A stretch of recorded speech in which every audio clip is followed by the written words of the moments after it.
Hello, hello, hello. Hi, everyone.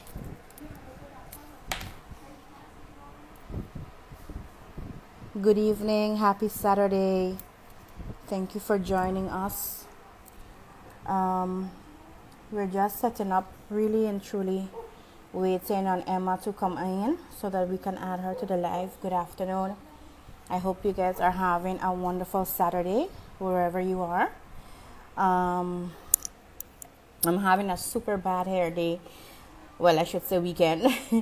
So I opted to do one of my magical wraps that works in 5 minutes.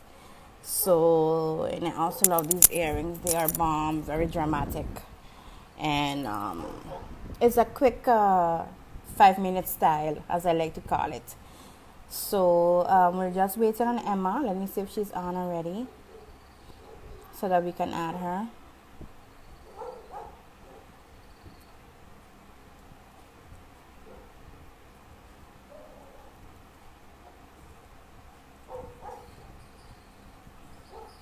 I'm not seeing her as yet. So let's just give her a few minutes so that she can tune in. Hi, Martin, all the way from down under. How are you, my love?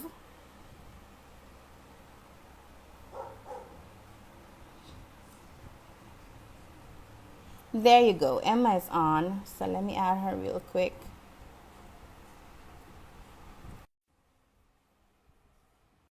Let me wait until she responds. Now, so let me tell Facebook that we're live. Hi, Hey, hi, hi, can you hear me Emma. and see me okay? I can hear you perfectly and I can hear you fine. Awesome. Hold on, let me turn up my volume a bit. Hello, everyone. Hi, hi, hi. I'm just telling Hello. everyone on Facebook that we're live. Let me just tag you real quick. You know Thank how you. it is when you're multitasking. Yes. Well, So right now, how was God, sorry. no, I wanted to know how was your Saturday? All was wonderful so far. I'm sitting here with one of my furry children. Can you see Oscar? Hi, He's holding Oscar. my arm hostage, so even if I wanted to, I couldn't move my arm right now. Yeah.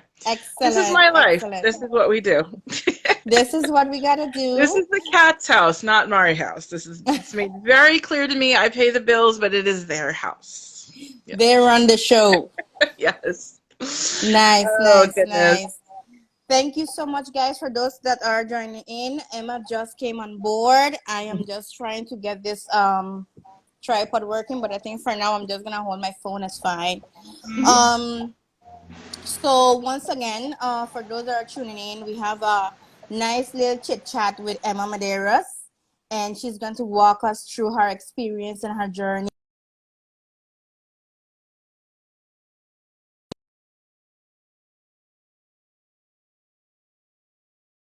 I think someone connection went off. Emma?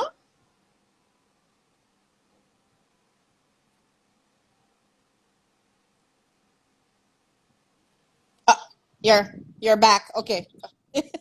Okay.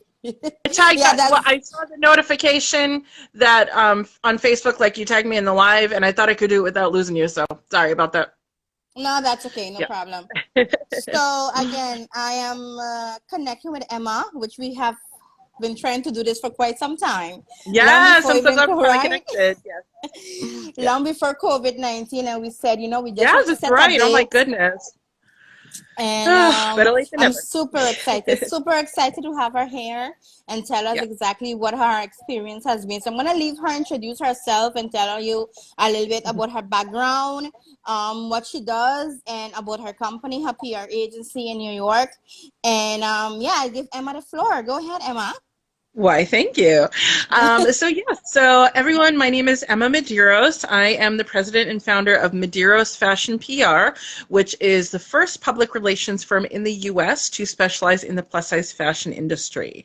So for those of you who do not know what public relations is, and that's okay, not a lot of people do, I represent It's all about building relationships, hence the word public relations.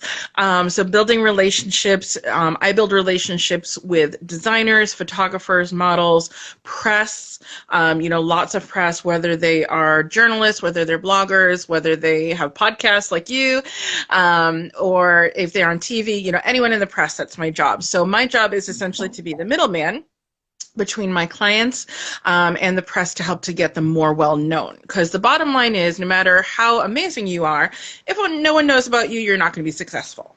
And that applies whether you're a model, designer, plumber, whatever you do, that applies. No one can hire you if they don't know who you are.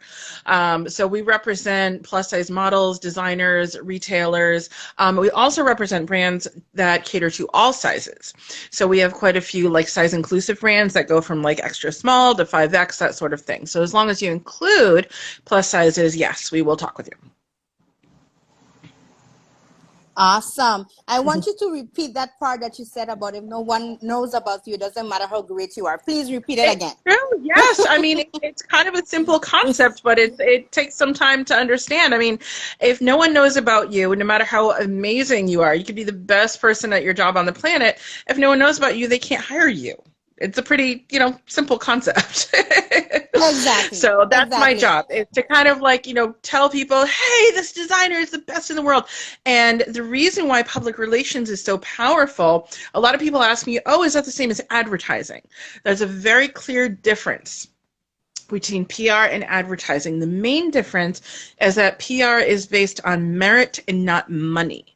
So what I mean by that is when the average person sees an ad, whether it's on a billboard, in a magazine, whatever, they understand that it is a paid ad. So the implication is that no matter how good or bad your product or service is, if you have the money, you can buy that ad. So that's advertising. Advertising is always a paid endorsement.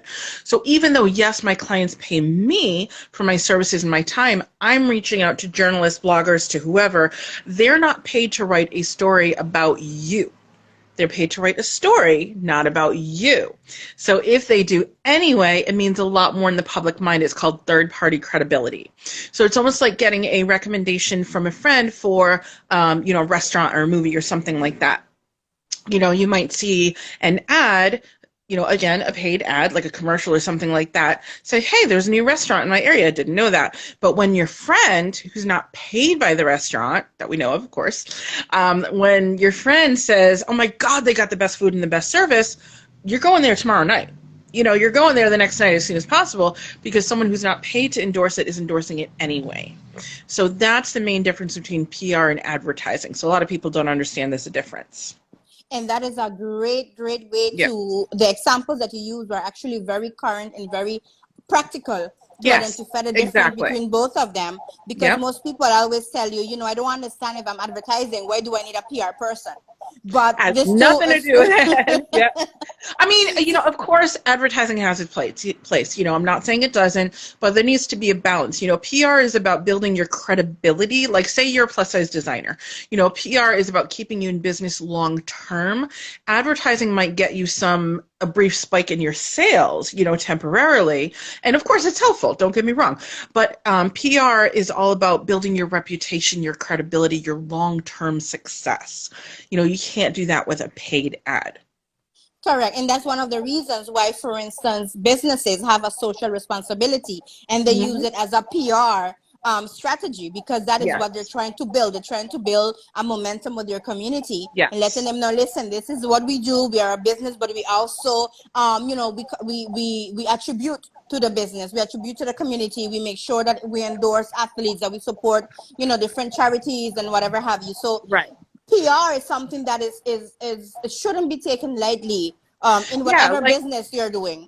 Yeah, and if it's okay with you, I just posted a comment with the link to our website. You can people can see the different services and everything that we offer. Also, just to kind of piggyback on what you were saying, an example that I remember resonated with me. Now, this is from a while ago, so I don't remember exactly the company's name, but it was some kind of cell phone company, right? So the cell phone company was given the choice of an advertisement. I think it was a really crazy expensive, I think like Super Bowl advertisement, or, I mean, those things are insanely expensive.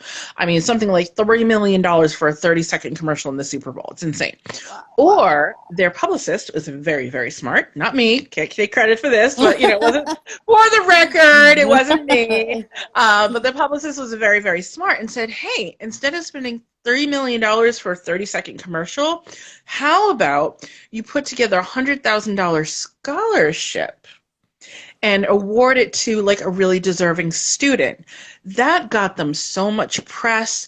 That got them, I mean, obviously helped the student, helped the community. And most importantly, a lot of other companies followed suit. So not only did they save a ton of money, but they actually helped their community and built their business at the same time. So that's just an example of how PR can really, people think, oh, I have to spend $10,000 on a publicist every month. That's not true. We offer a lot of different budgets, different services and everything like that. And, when you really look at it in the long term, it is saving you so much money. It's not even funny.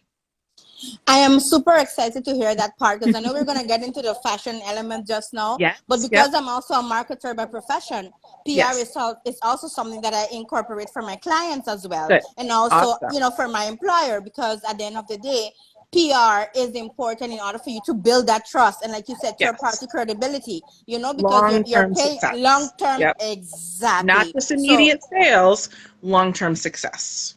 Exactly. And also loyalty. It builds up loyalty towards amazing. the product. Yeah, it's amazing because I actually have a marketing degree as well, and this was we studied this extensively. It is amazing how much less expensive it is to keep a current customer happy than to recruit a new one. It's like night and day expensive, so much less expensive than trying to recruit new customers. That's why, like, all the time I see these promotions, it doesn't matter the industry. I see promotions across the board for different industries. Oh, new customers only can get this promotion. I want to be like, are you insane? Like, you're wasting so much time and money. Like, you're excluding your loyal customers. Like, T-Mobile is a perfect example. I mean, I've been with T-Mobile for probably over a decade now. I'm pretty happy with them for the most part.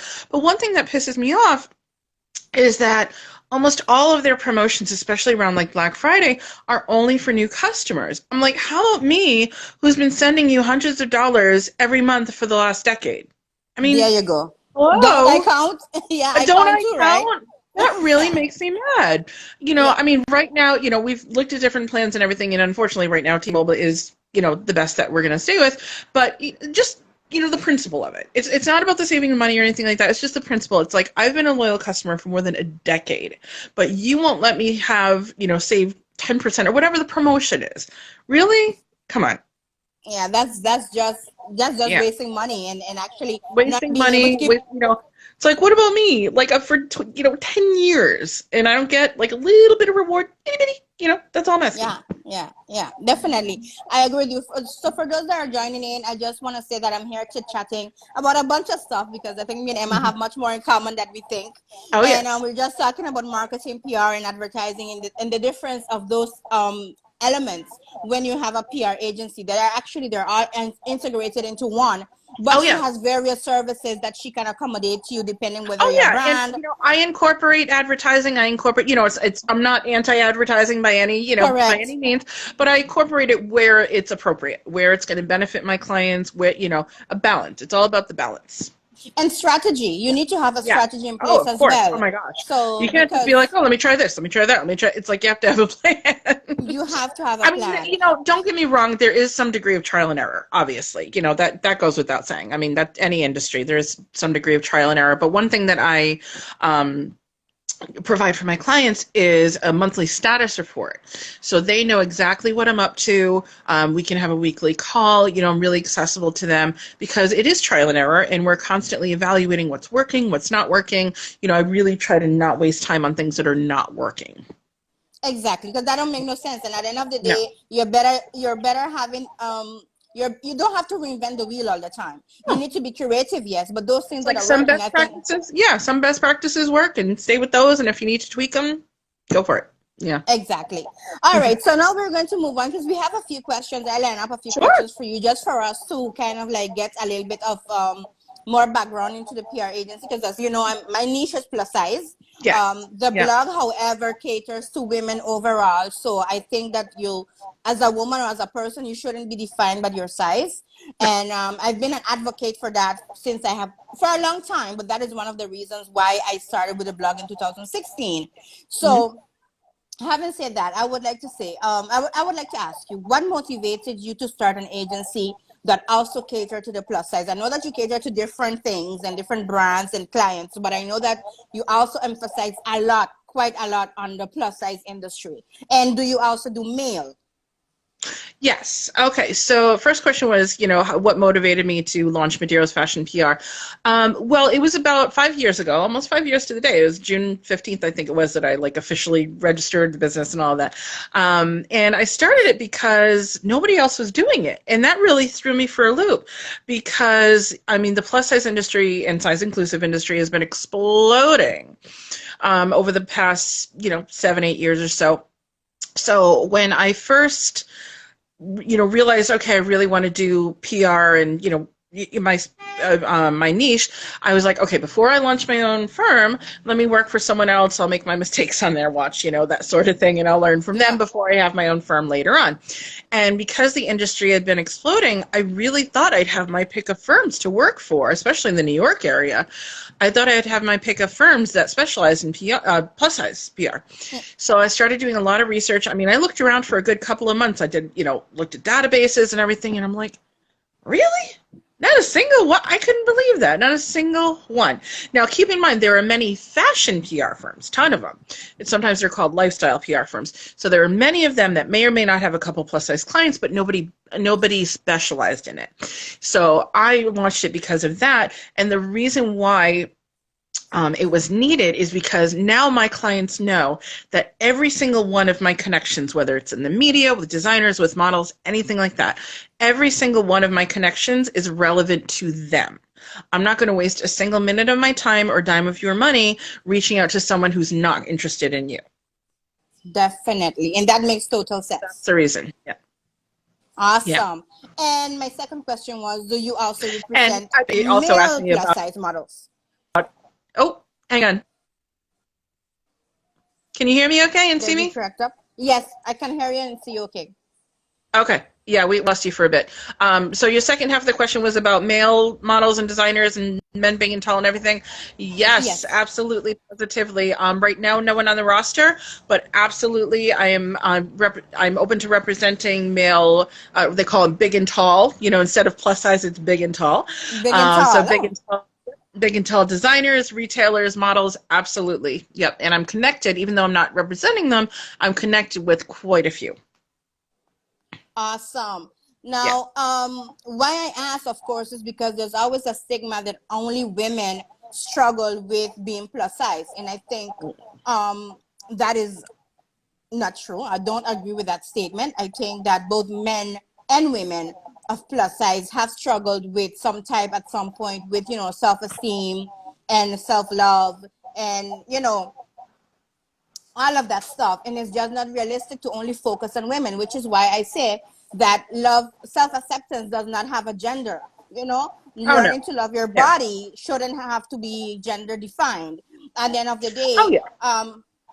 whether you're male or female, I mean, you still have to learn and build up that confidence and have a good support system that is going to encourage you to get to that other step. And modeling, and I'm sure you can vouch for this. I'm not a model, but I know that with your clients and you have a model, you know that it is a cutthroat industry, and Oh that yes. it has been an modeling has been a perception of what is ideal and what is beautiful to society for an amount of years that I can't even explain, long before we were here, right? And now Oh yeah. that industry is changing. So what can you say that you have said that you have seen since you started your agency, in terms of the evolution of the industry between then and now? Because right now, like you said, we have had a big boost and a big boom in the plus size, where we have Tess Holiday that is a size 26 and it's a top model and she's gorgeous and she's not afraid to be bold and daring and to do everything that is unorthodox as a plus size person, she has done. Oh Right? yeah. So tell me, what are some of the things that you have seen in your Well, last couple of years? some of the main ones. You started off with the Tess Holliday thing. I mean, Tess Holliday is an amazing plus model. She's also what they call visibly plus. You know, she's not that kind of model where like, is she plus size really? It's like she's got some curves, and she was on the cover of Cosmopolitan in 2016, if I'm not mistaken. I mean, that 2016, correct. never would have happened a few years before that. That never would have happened. So one of the first things that has changed is the plus size is moving into mainstream, because for a long time we've had plus size specific media like Plus Model Magazine, Queen Size Magazine, you know, that sort of thing, which is still there, absolutely. But the nice thing is now we've bridged that gap between plus size and mainstream. You're seeing plus size, all sizes, in Vogue, in Marie Claire. You're seeing, I was actually interviewed for Marie Claire. That was like, oh my God, really? You know, that was Awesome. amazing. I mean, that was just, you know, I think amazing, because why? Like I've always wondered that. It's like, why, when you hit a certain size, are you suddenly less of a person? Like, that Right. makes no sense. So that's definitely a one, you know, the first thing is that plus size is going mainstream. And it's so funny because the vast majority, I'm talking 70% of people, women and men, in this country are plus size, what's considered plus size. And it's so ironic that we have to fight for like media coverage when we're the majority. It's like people think of us as a niche market. We're not. We're actually the majority of people. We're not in this little corner hold, you know, oh my God, it's so funny. It's ironic. So definitely the amount of media coverage is slowly but surely, you know, getting there. Not quite equal, but definitely getting there. Also, of course, the exposure in mainstream fashion shows like New York Fashion Week, because it used to just be, again, plus size specific shows and then straight size specific shows.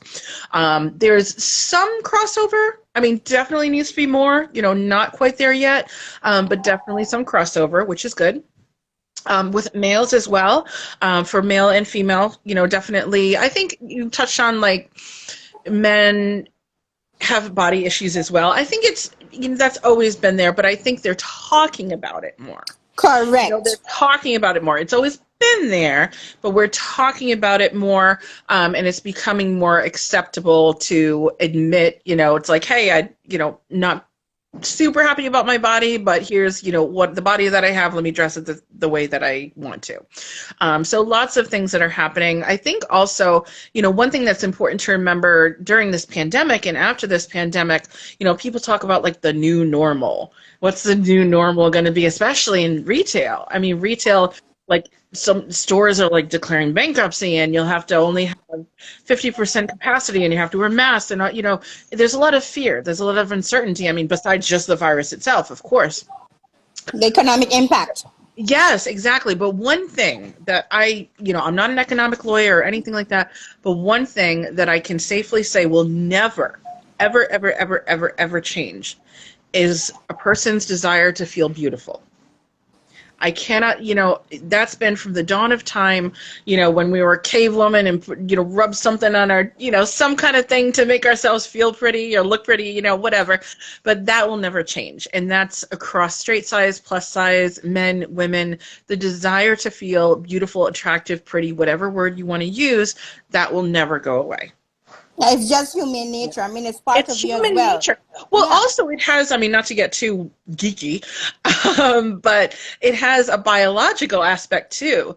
The more attractive the, you know, the bird, the bug, the whatever, the animal, they will get more mates, more opportunity for mating. I mean, I hate to say, that's probably a not politically correct thing to say, but in nature, usually the more attractive you are, the more attractive you are to the opposite sex, and you will have more mating and reproduction opportunities. You know, when you get down to it, we're still, you know, primitive. We're still We primitive. are. We You are. know, and as advanced, quote unquote, as we are, we still have the same drives, the same biological drives as our cave women, cavemen, you know, ancestors did. And a big part of that is to attract a mate. You know, whether we realize it or whether we even know that, you know, even if we're not looking for love, if we are looking for love, if we have love, it doesn't matter. The desire, the drive there is to procreate. I mean, I'm not even having children. My husband and I decided not to have kids. That's just something we decided. But that doesn't matter. The drive is still there. It's like you're biologically hardwired to make yourself attractive so you can attract a potential mate. You know, that's how we are. And that's very Yeah. interesting. I know, it's weird in 2020. You think we are still animals. Another thing that I think is also interesting, I think I see Vijanti. Hi, Vijanti. Thank you for joining us. Vijanti is an owner of a local store here in St. Martin.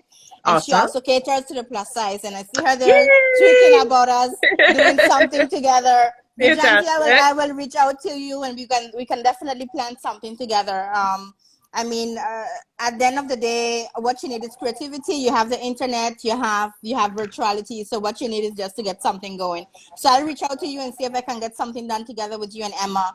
And yeah, let's do something nice, Vijanti. Thank you for tuning in as well. Yeah, definitely.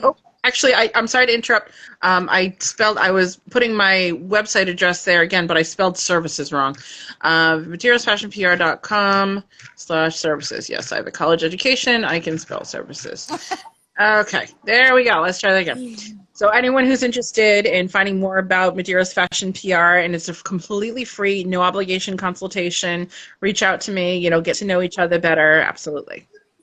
Thank you so much, Emma. So I also have because I know you've attended Fashion Week and you've done, you collaborate with great partners in the retail industry, and I know that is a fabulous experience. I want to be able to make it to that point one of these good years. Is on my to-do list. But what would you say that the evolution of the plus size industry specifically has helped you in your business in terms of development, like where you are right now? Oh, yeah. And you know what? It's not just the plus size industry. It's all about the inclusivity across all categories. And what I mean by that is the embracing of different genders, different races, different religions, different disabilities. I mean, when would you ever have seen a model in a wheelchair on a runway, right? I mean, that's happening now. Or Down syndrome, right? Perfect example. So I think that the plus size industry owes a lot to the other categories that are being noticed and recognized as well, and vice versa. They owe us a lot, because without that, it's not just accepting, embracing of the size of, it's all connected. It's all connected about through race, religion, disability, gender, anything like that. If we didn't have acceptance in those areas, the plus industry would not be where it is now, and vice versa. So I think it's not just about size. It's absolutely about the other categories as well. Like we have, I have a half serious, half joking discrimination policy.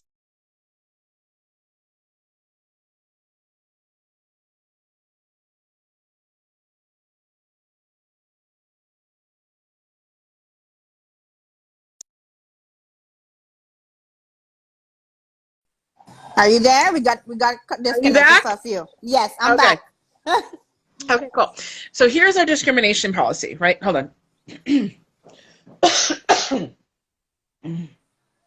Sorry, frog in my throat.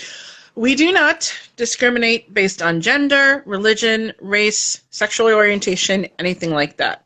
We will, however, discriminate if you are disrespectful, unprofessional, or simply a jerk, regardless of what other labels apply to you. I think that is very clear, and also I love it because I think it's very clear and very fair, and I love the fact that I don't care if you're black, white, or green. If you're mean to me, I'm not going to work with you. Yeah, and I shouldn't have to tolerate it either. No, absolutely not. I think that is really, really important that you mentioned the part of inclusion. Because too often we forget about the rest of the categories, and it's important for us to understand that actually together we form that acceptance part of what is. Oh yeah, I mean, size is beautiful. Part of it. Yes, size is only a very small part of it. Yeah. You have the size, you have your physical, you have your emotional part, you have so there's so many things that compile into what is socially accepted or socially accepted by the norms of being beautiful.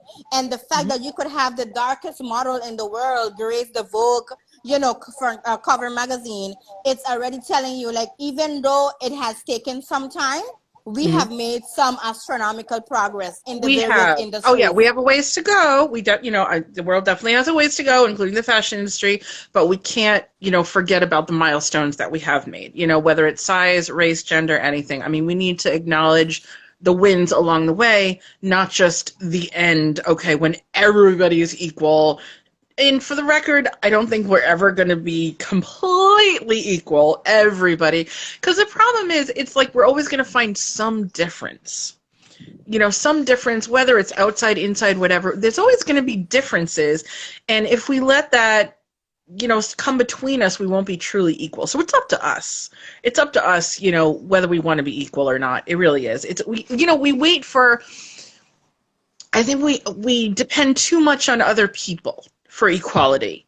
I think it's like I'm waiting for someone to say plus size is equal to straight size. Why do I wait for that? Why don't I just make it equal in my life?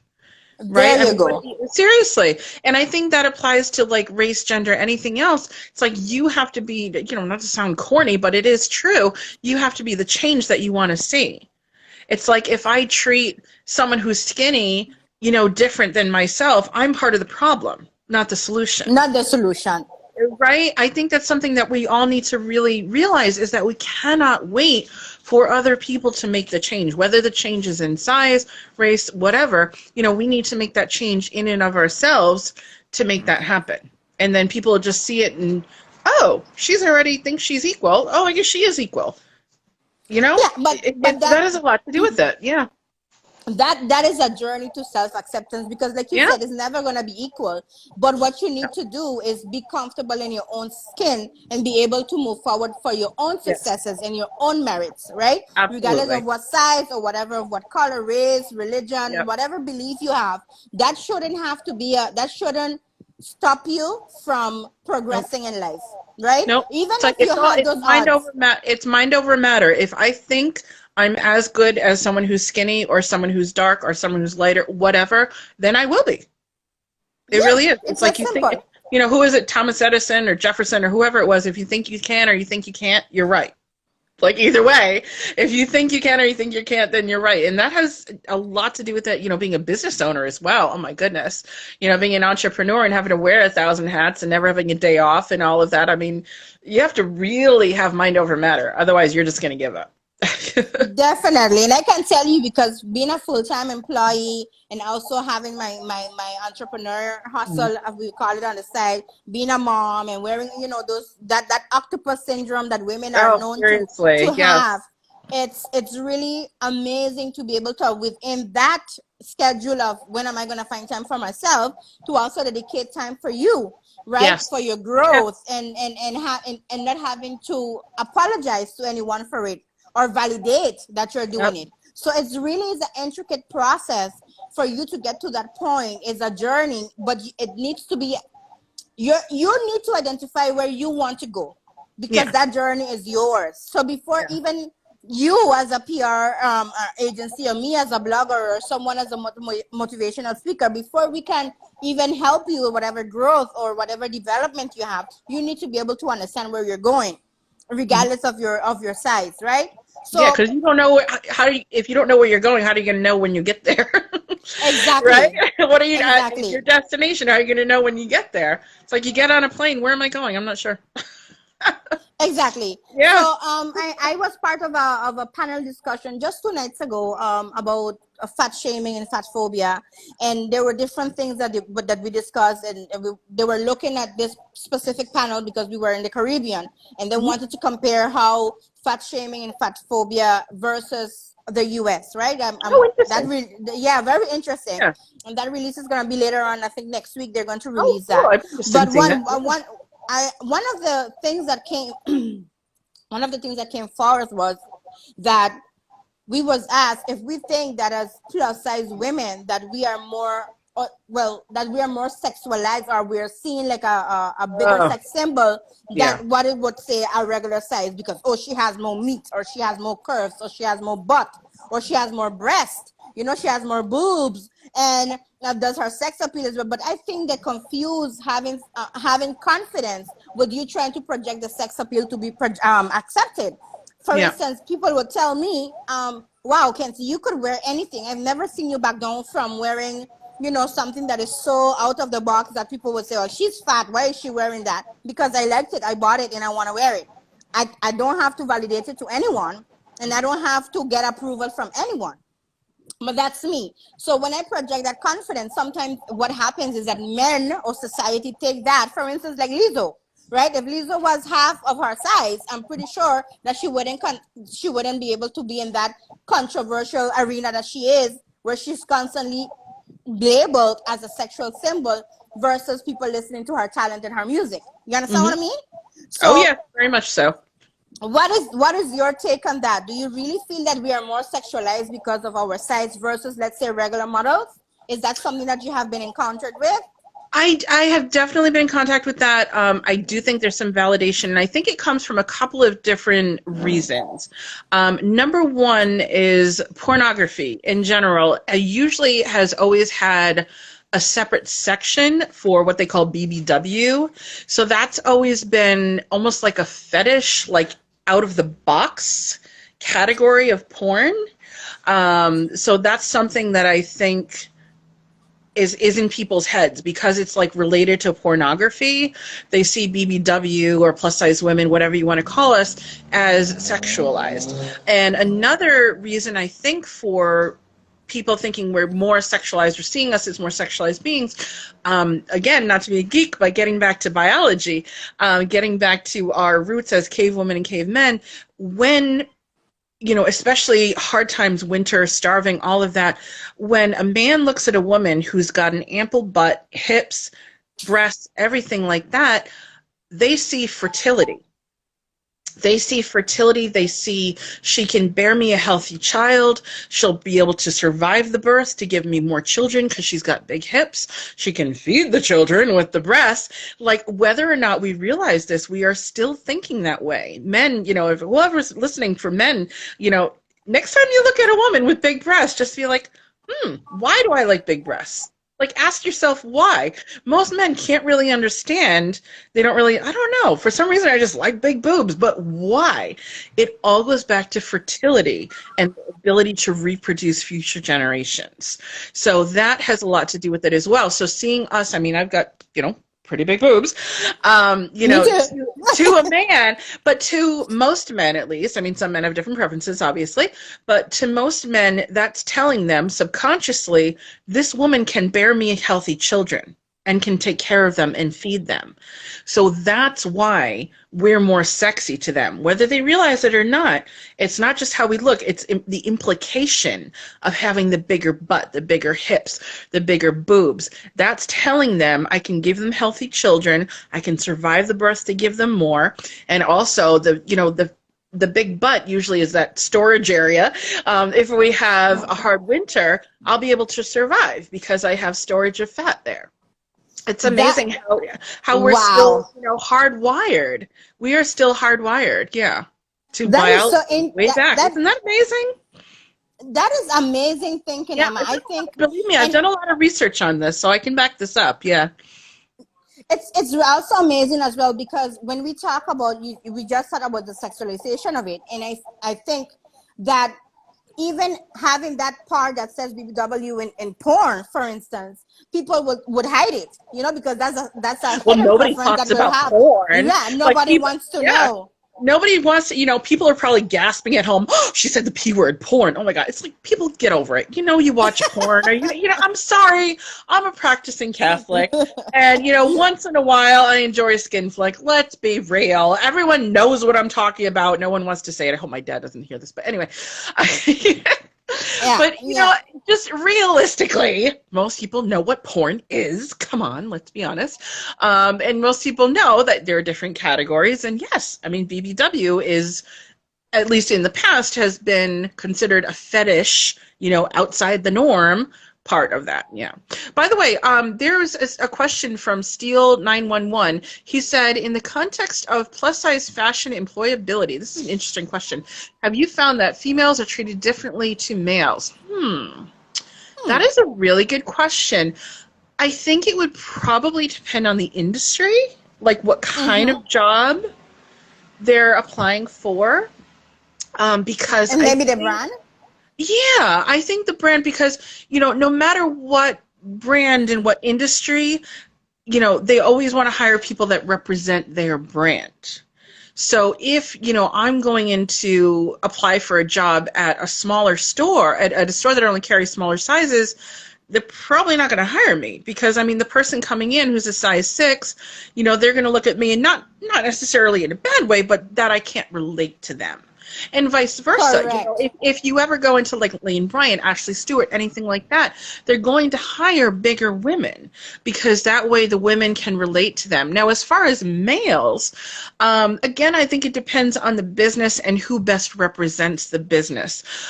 If outside of the fashion industry, if it's completely unrelated to looks, like if it's all about brains, as far as like, an engineer or, lawyer or something like, that has nothing to do with, at least on the outside, looks, um, as far as plus size male versus plus size female, I think if it's non-look related, like non-fashion related, non-beauty related, anything like that, males would probably still have the upper hand.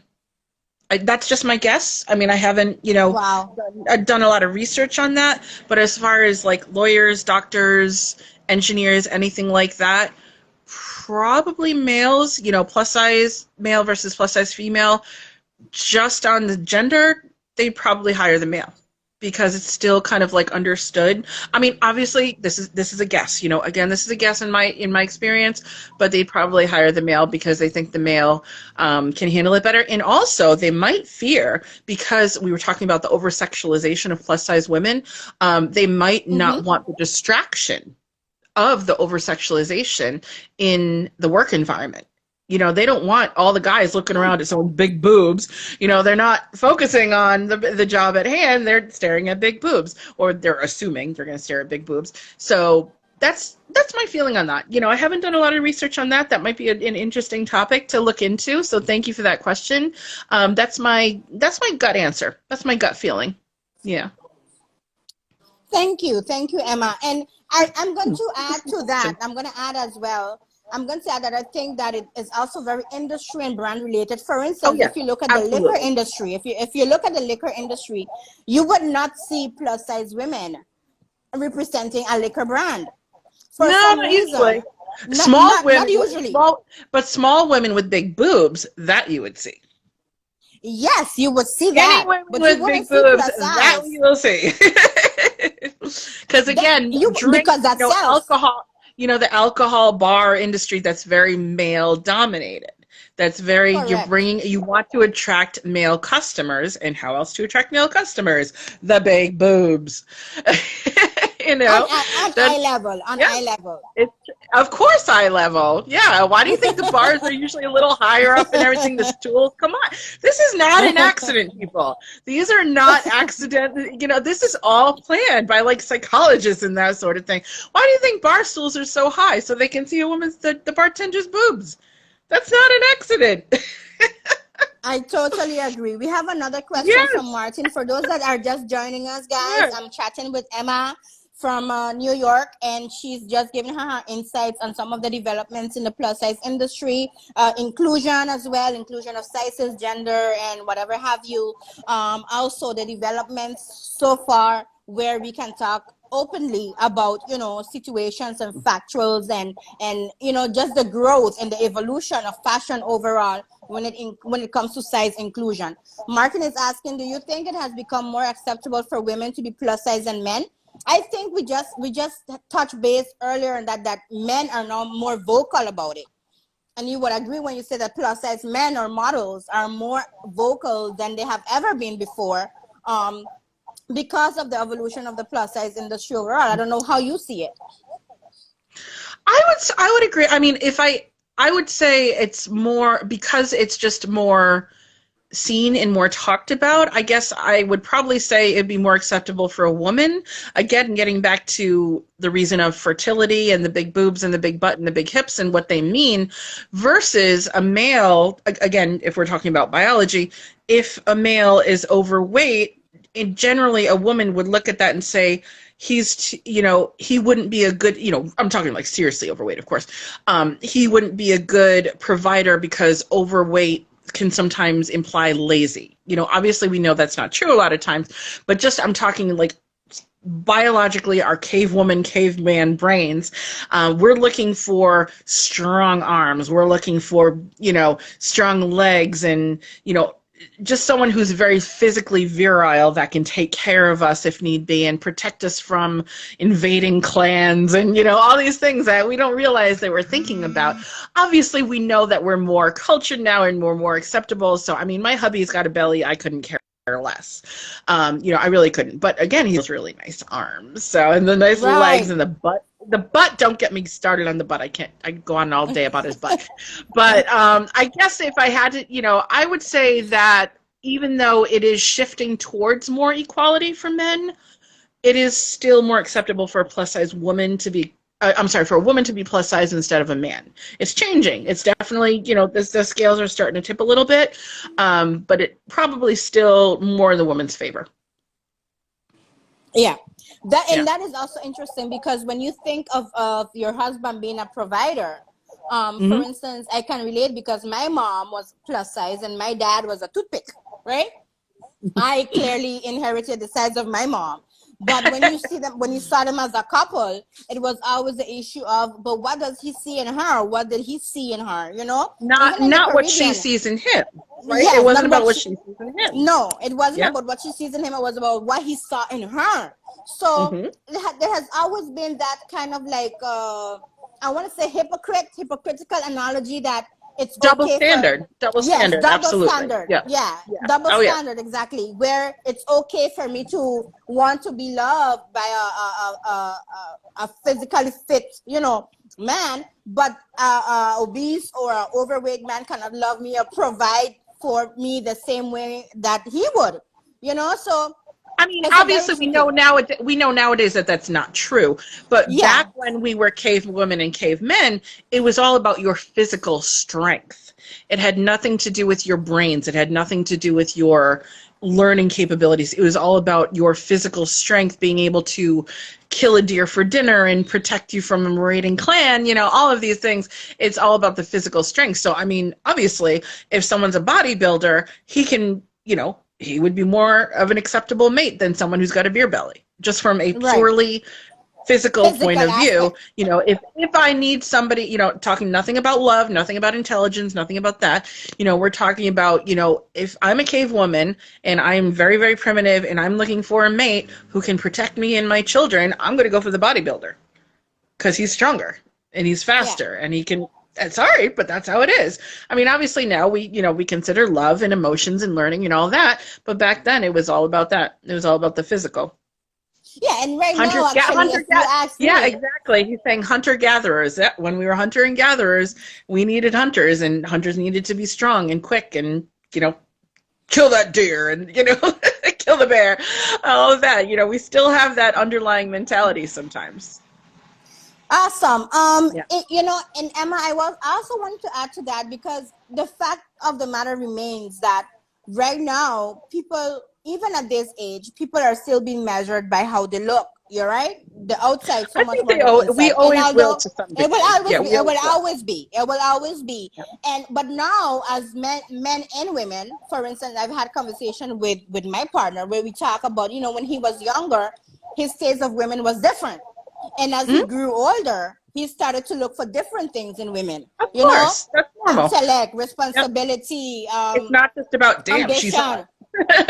Yeah. So, and I think we all will evolve to some degree as to that. We want to, when you're a young adult, when you're a teenager, you look at men and you look at women different. When you're a young adult, you also look at the opposite sex different. As you get older, you also start to have higher standards and more demands as to what you would want in a partner. So what I'm saying is that although yes, we will forever, the first thing that people see of you is your face. There's no going back of that. Your face, your body. I mean, that's why we always, no matter what changes, we're always going to want to look pretty and feel pretty because that is the first thing people say.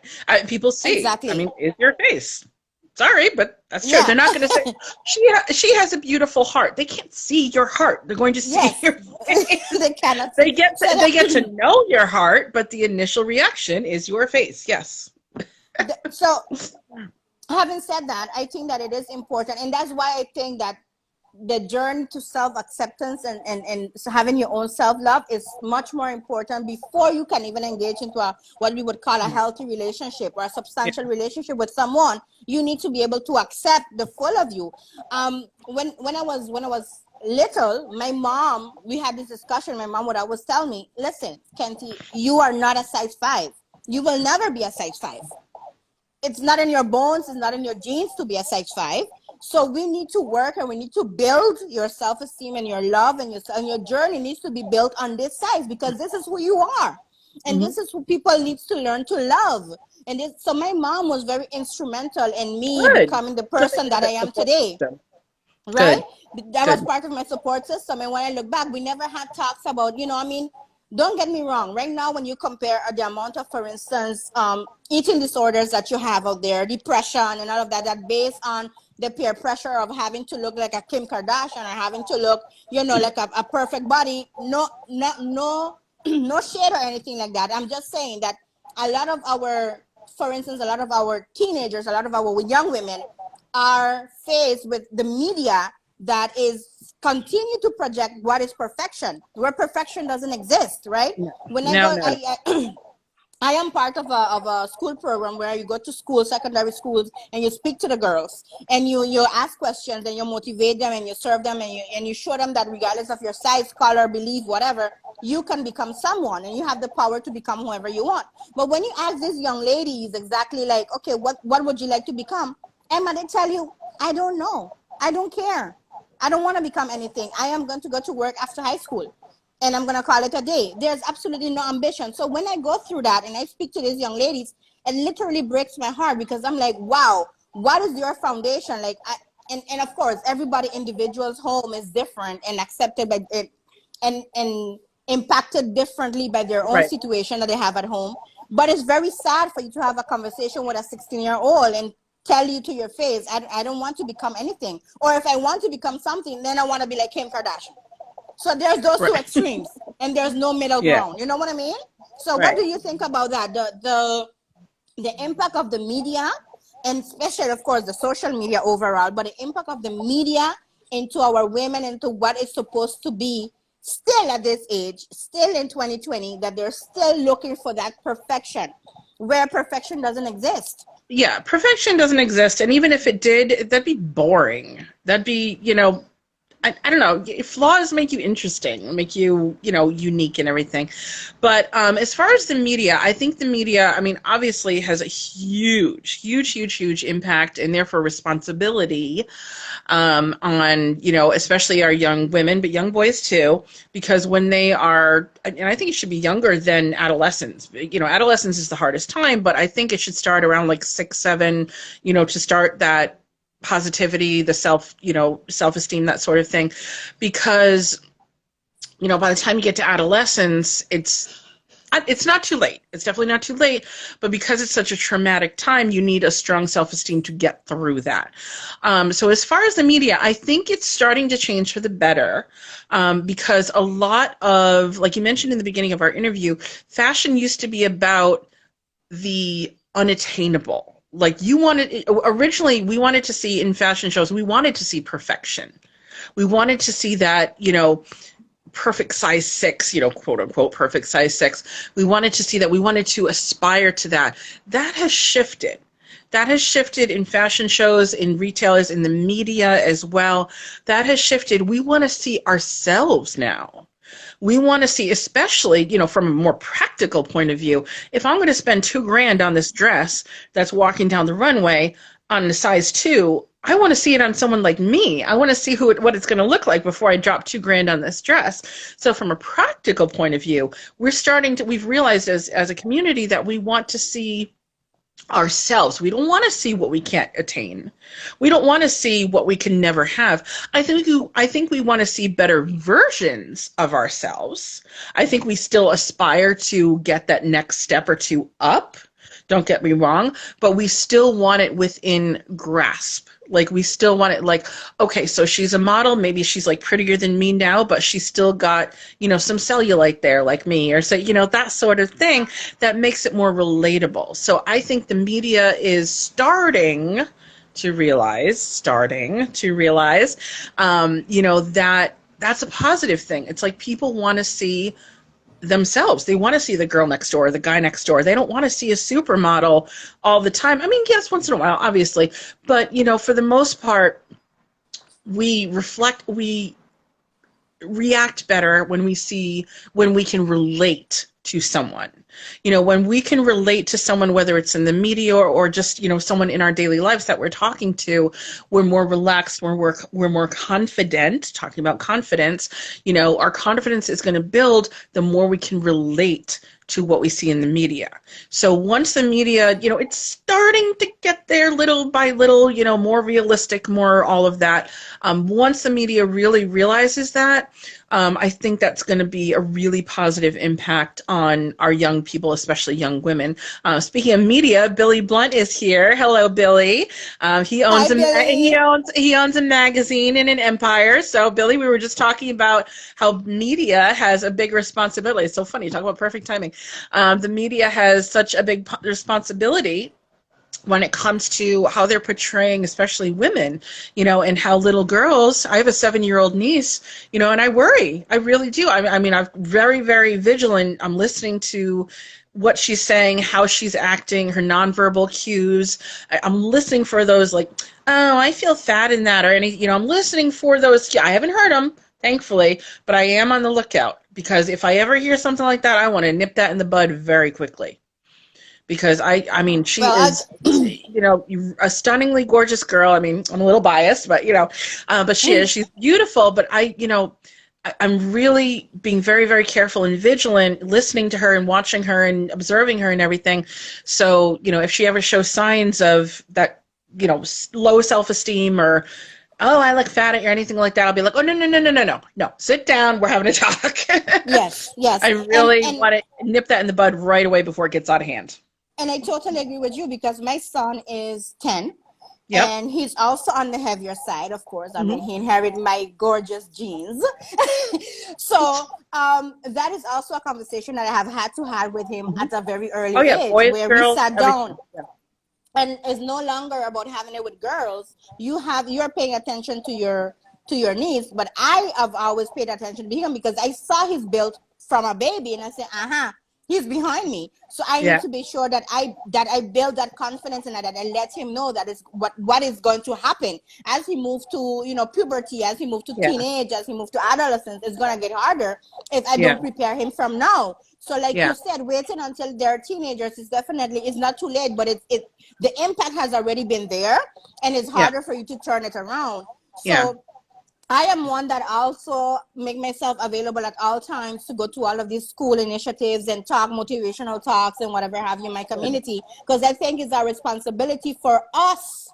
For all of us to our adult. I mean, whether we're in the media or not, we as adults, we have a huge responsibility to practice what we preach. I mean, so many older, but like mothers, like say to them, look in the mirror. It's like, oh, my thighs look so fat and everything. It's like, your daughter is hearing that. So if you say to your daughter, you're beautiful no matter what size you are, I love you, you're deserving, and then you turn around and say to yourself, oh God, I wish I could get rid of this belly, and then that's, what do you expect that she's going to do? What do you expect? I mean, she's going to be very confused. I thought you said I was okay the way I was. How come you're okay the way you were, mommy?